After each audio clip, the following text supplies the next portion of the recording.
So yun mga kalapatids, good day sa inyo, no? So nakumpleto nga tayo kahapon. So yung dalawa nating ibon cut off. Si Pula, konting minuto lang talagang tumukod siya, dahil nung umuwi siya, nakita natin yung kanyang paa may putik, tsaka yung balahibo niya dito sa hita basa. So para siyang ano pa talaga, naligo. And then yung isa nating ibon, ayun, talagang huling-huli siyang umuwi. Pero yung lima natin isa nag-clock. Ayan, durog na durog mga kalapatids yung ibon kahapon. Sobrang hirap. Siguro sa tingin ko, sa observation ko, yung matinding init talagang ininda nila. So maraming na-cut off yung third lap, vegan lap na yan. Talagang maraming nahirapan. Nadurog yung ibon. Talagang makikita mo nahirapan yung mga ibon. And then naobserbahan ko rin mga kalapatids, nung tagodin lap talagang naipahinga ko mabuti itong 7 ibon natin. So doon ko napatunayan na kailangan talaga ng matinding pahinga. Napakahalaga talaga yan sa ibon.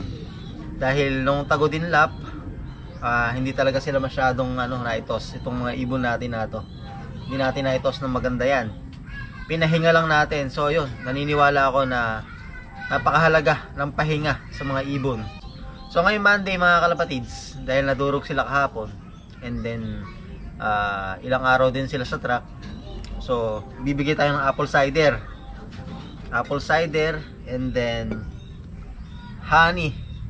Sa mga gustong bumili ng honey na puro, ilalagay ko dito sa ating comment section yung contact number para makabili kayo. Hans Kale Pure Wild Honeybee. Hinaluan natin ng garlic. Yan. Pang-flashing na yan mga kalapatids. So bigay tayo. Napakaganda nito sa ibon. Ayan, katulad yan. Maganda yung nagiging pauwi pa natin. Kahit napahirapan yung labanan, talagang digdigan Magandahan kahapon yung mga live natin unang umuwi. Pero nakakapanghinayang lang din yung isang live natin, si Pula, nagpakatop ilang minuto lang, umuwi din siya agad. Kaya napakasayang. Mga pang sound ko, mga nagrondahan to Ayan, Pure Wild Honey na merong bawang. Binabad na natin to. Siguro na to mga 2 weeks na ito nakababad. Kaya goods na goods to.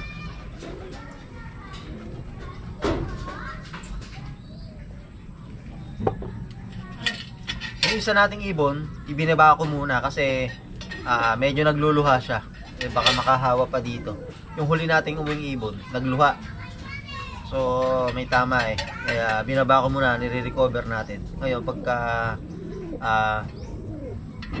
magaling na yung mata, wala na yung pagluluha, babalik natin dito. Actually makikita pa rin natin ngayong Monday yung hirap nila sa liparang kahapon nung vegan lap. Makikita pa rin natin, hindi pa sila totally nakaka-recover. Siguro mga Martes, Miyerkules maayos-ayos na yung kanilang yung mga pang-south natin lumilipad pa. So bigyan natin sila.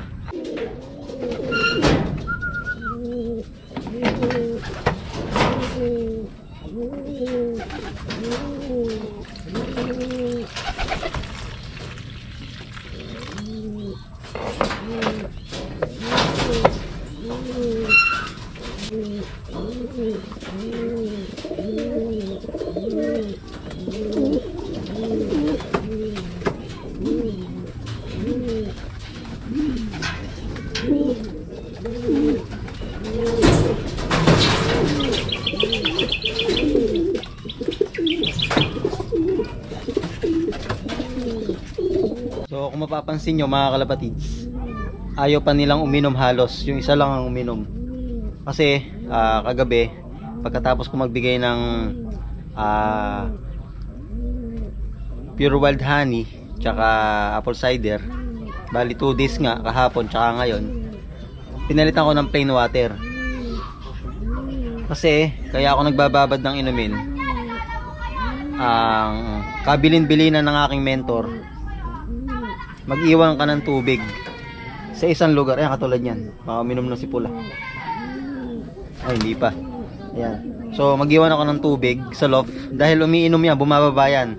Kailangan yung inuminan nasa isang lugar lang kung saan sila sanay uminom. Kunyari, eto, ayan, katulad nyan, andito.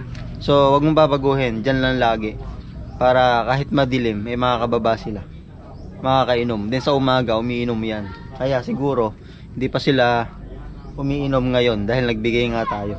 So mamaya iinom yan. Test. Gulay sila.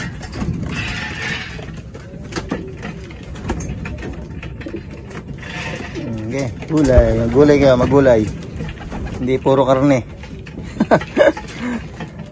Bean sprout yan mga kalaparids. Binabad lang natin yung munggo. Magdamag. Ayan yung inuuna ko. Bago natin bigyan ng regular feeds.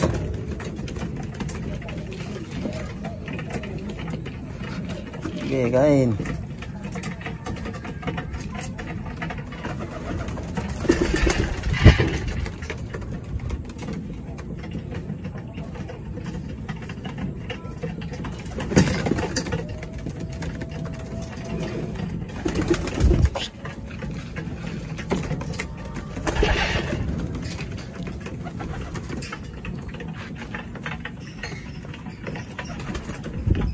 Bigay tayo ng redstone, talabagrits, tsaka pink minerals. Itong halo ko na to, meron tong pink minerals, sesical, tsaka B22. Ayan. So nag-start din ako kahapon, Tuesday, nagbigay na ako niyan. Tuwing Tuesday nag-start ako nagbibigay niyan hanggang Huwebes, Friday wala na. Tapos magdidigdig tayo ng salt. Ayan o, na ako. Lagyan natin konti. Himalayan salt. Hahalo natin dito.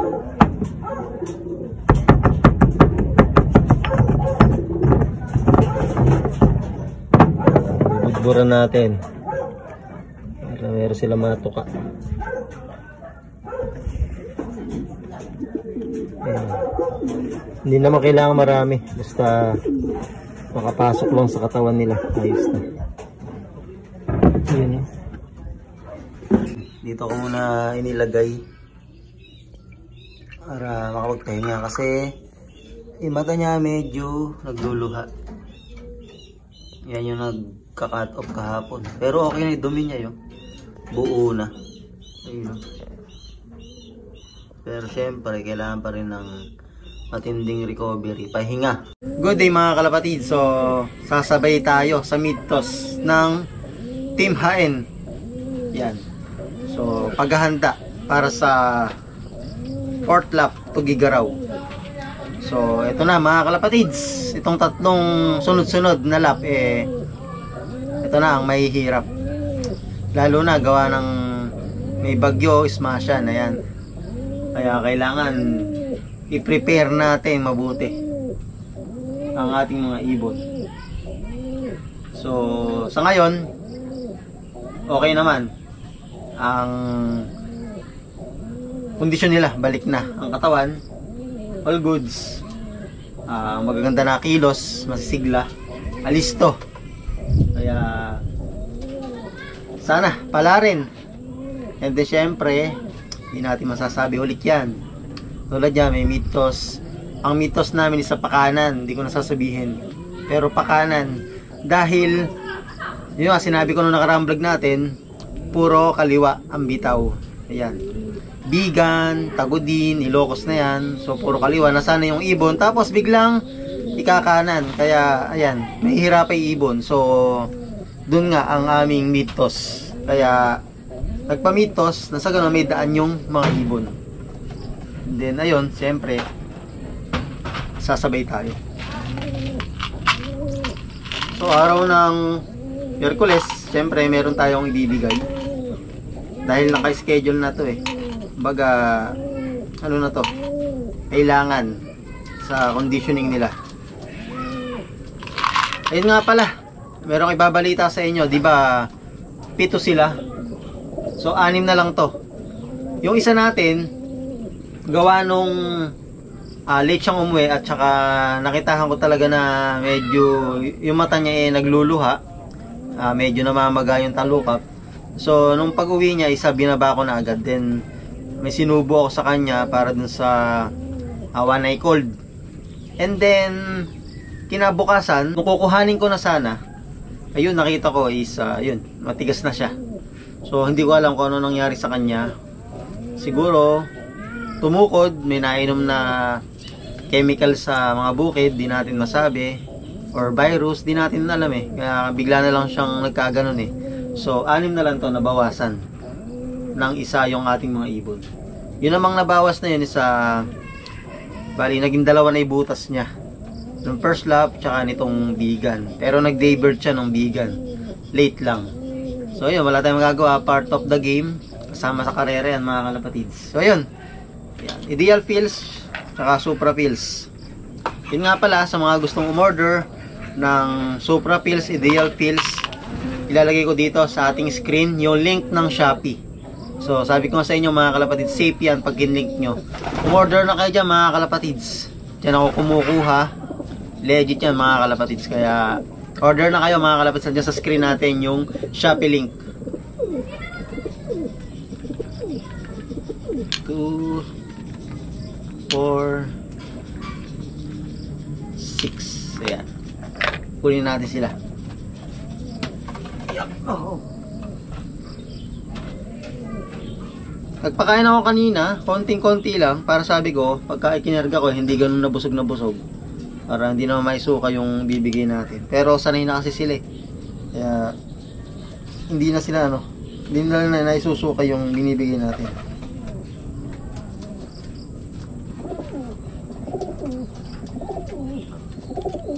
Ito na mga kalapatids, ang talagang laban. I mean, ito yung pinakamahirap na. Kasi biglang kanan eh. Yan, Tugigaraw, tsaka yung 2 last 2 laps, Apari tsaka Santa Ana. Pero nakapagpauwi naman na tayo dyan. Pero sana pala rin tayo, dahil konti na lang mga kalapatids na naglalaban-laban. May talagang magkakalagasan yan. So sa mga bago dyan, ilan ba yung in-entry natin simula nung first lap? So 7 sila mga kalapatids. Ayun nga, nalagas yung isa nung bigan. Ibig ko sabihin, nakauwi siya, tapos nung umuwi siya, ayun, kinabukasan, matigas na siya. Siguro may nainom nga, di natin alam, or virus, di ko alam eh. Kasi hindi naman tayo doktor ng mga animals.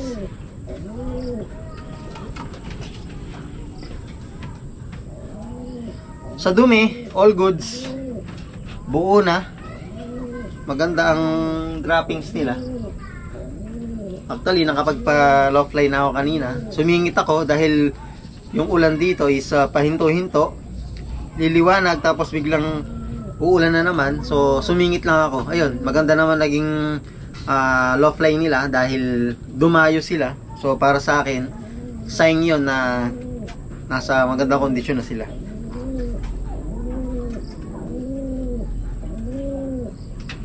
Pero hanggat nasa atin, syempre, observation, pinaka maganda mga kalapatids. Observation.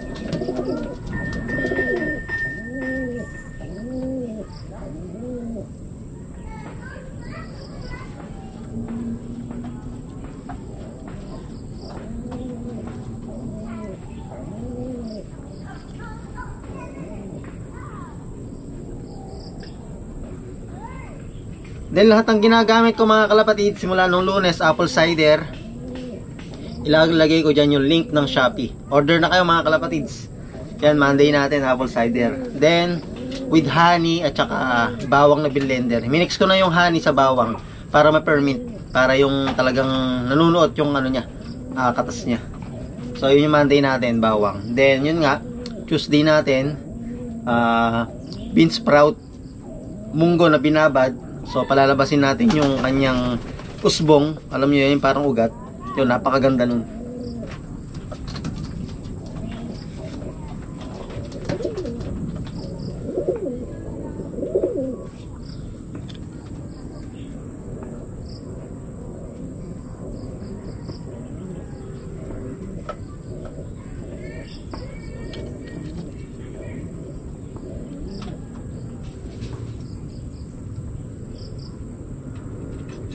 Maaga tayo nag-prepare mga kalapatids. Dahil paulan-ulan nga mga kalapatids. Hihinto, uulan, hihinto, uulan. Ilang beses nang ganun. Kaya hindi rin ako nakapag-toss kanina ng maaga. Nakagayak na ako kanina. So, hindi tayo nakapag-toss. Dahil laganap yung ulan.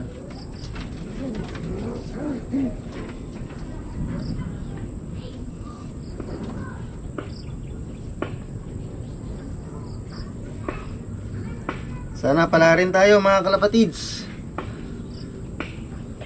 Last 3 laps po mga kalapatids. Kayo mga kalapatids, anong lap na ba kayo? Good luck sa atin ano. Tutok lang mga kalapatids. Observation, sipag, tiyaga. Makukuha rin natin yan. So let's go mga kalapatids. Tara sa loading station kung saan doon tayo sasabay ng mid-toss.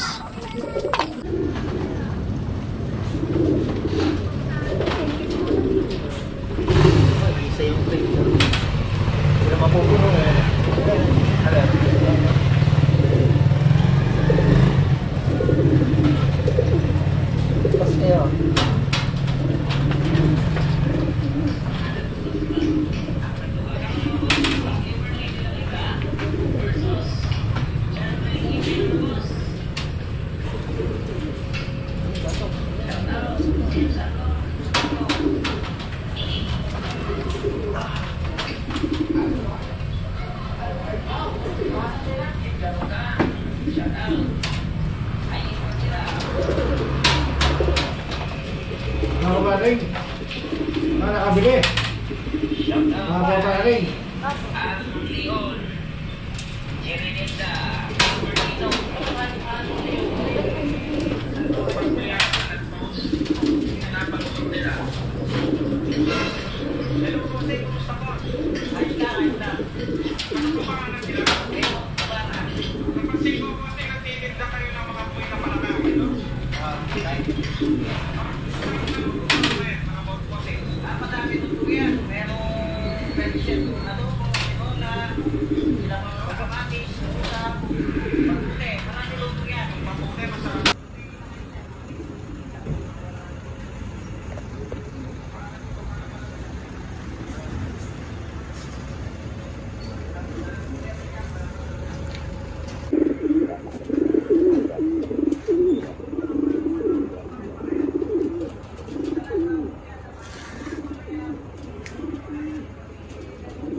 $6.53, Pantabangan Nueva Ecija.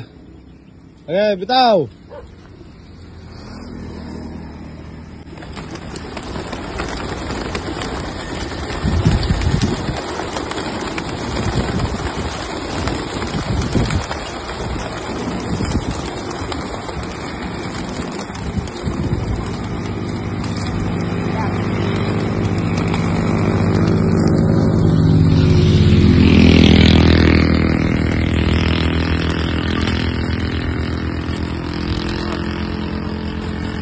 I-intro pa lang ako, meron na tayong isa.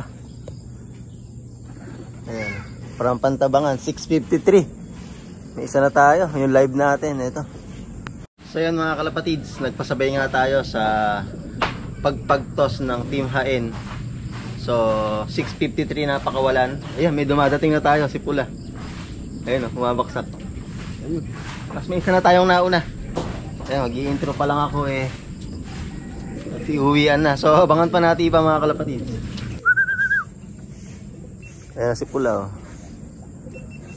Ay first bird natin. Saan ba? Yun, first bird. Ayan.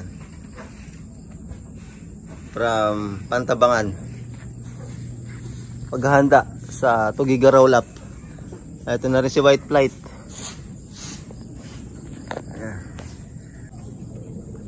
Ayun si White Flight.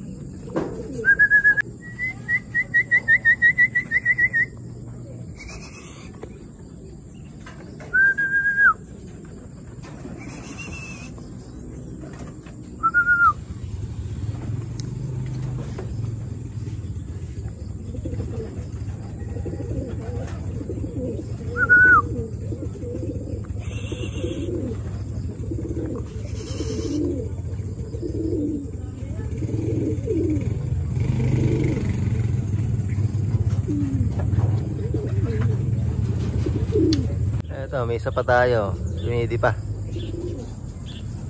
Possible blue bar. Maganda condition nila. Ayun, hindi pa. Haba ng di pa niya. Oh. Parang lawin.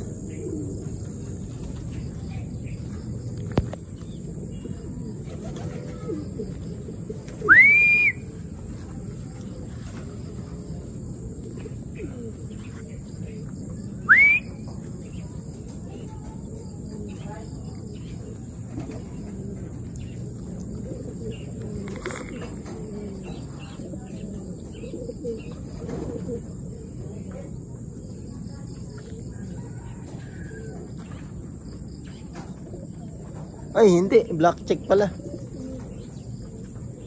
Kala ko blue bar.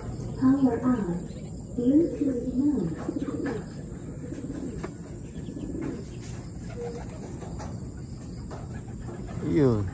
Ay, hindi pa tayong blue bar. Ayun, no? Bilis. Nagkaabot-abot na sa bubong. Hindi po mapasok. Ayun na. Isa live natin.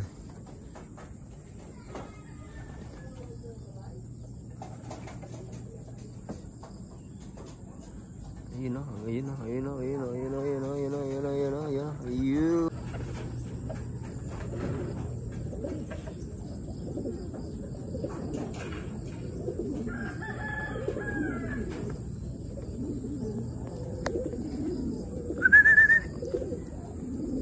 Isa na lang hinihintay natin mga kalapatids.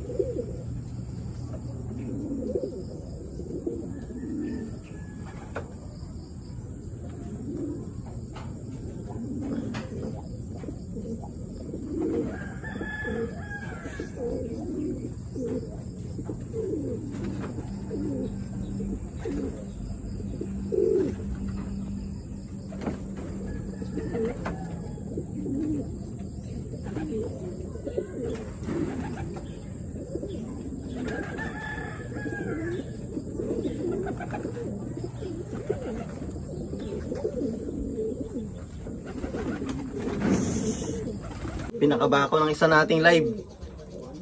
Na-late kasi siya. Kargahan pa naman mamaya mga kalapatids. Ay, buti na lang. Napalayo siguro. Kasi first time niya sa kanan. Pinakaba ako ng konti. Yan, kumpleto tayo. Yung pinatos natin sa Pantabangan.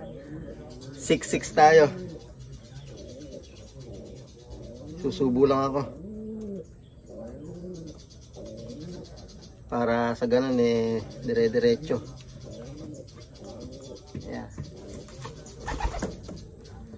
Palayo si Pogi. Ayos mga kalapatids, maya magpapakain na tayo. Pakain natin mga galing Pantabangan. Paghahanda para sa Tugigaraw Lap, fourth lap. Pinakaba tayo ng isa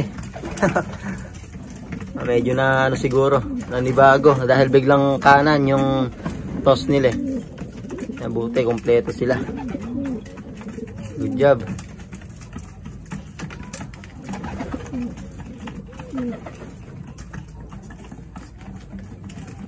So biglaan din yung announcement ng loading day ng Tugigaraw.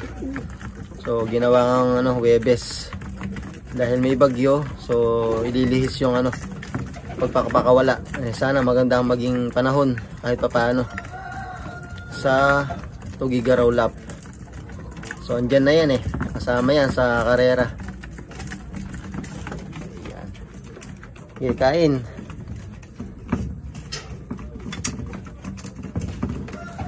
Good luck.